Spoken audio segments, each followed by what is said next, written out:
vitamin.cm.com, and today I'm going to talk about using plugins to extend the functionality of your WordPress blog. So I'm going to go to the dashboard of the blog that I've been using to demonstrate this tutorial, of the blog that I've been using to demonstrate this series. Now I need to go over here to the plugins section. When you click on the plugins section, you'll see all of the plugins that came installed with the default WordPress installation, and there's only two.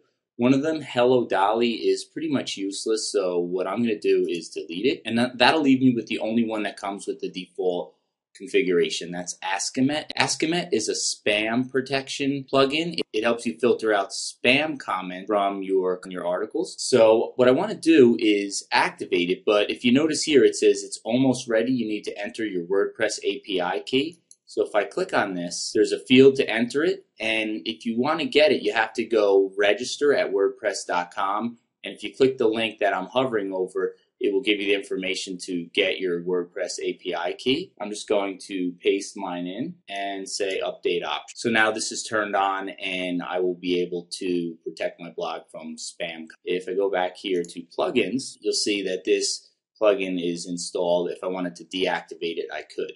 Now, if I want to get some more plugins, if I click here on Add New, it allows me to search through the WordPress site to find different plugins that I might want. They're grouped by tag, there's featured, popular, things like that. If I click on popular, you'll see a couple very popular ones. All-in-one SEO pack, Google Sitemaps, Askamet, so a whole bunch of different. So I'm going to use this all-in-one SEO pack. So if I go here and click install, this pop-up window comes up and just click install now and it will install it on my blog. Now I need to activate it, so if I click activate, it will be activated.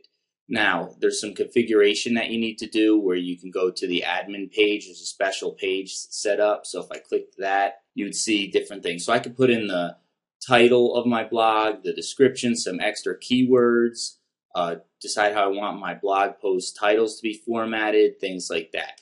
Really handy. It adds some nice search engine optimization features to your blog. I'm going to go back to my plugins page and click Add New. One of the ones that most people use is WP Super Cache, so search for that, and here it is. So what this does is it caches some of your pages on your site so that you're not constantly querying the database to render those pages.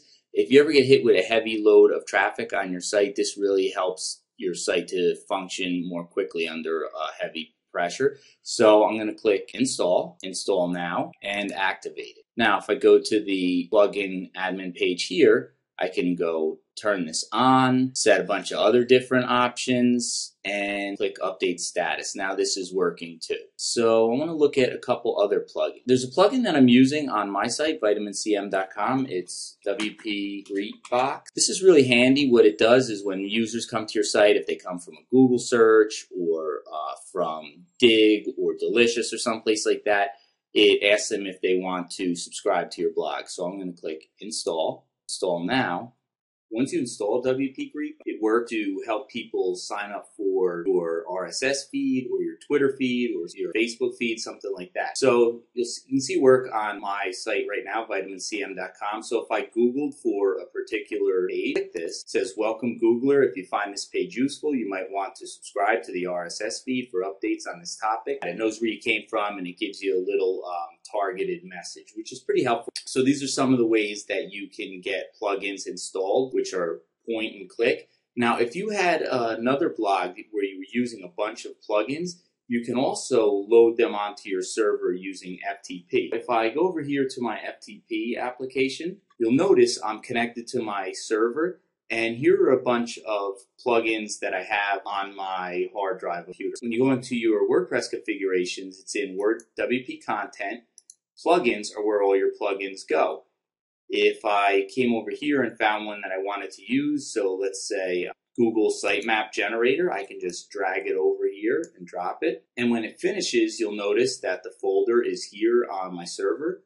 And if I come over here to my plugins page and click it, you'll notice Google XML Sitemaps plugin is available. And one of the really nice things it does is this is an older version. It says that it's out of date, so I can just click on this and it automatically goes out to the WordPress server and it gets the latest version of the plugin. I can just click activate plugin and it's is activated. So that's how you can use plugins to add different functionality.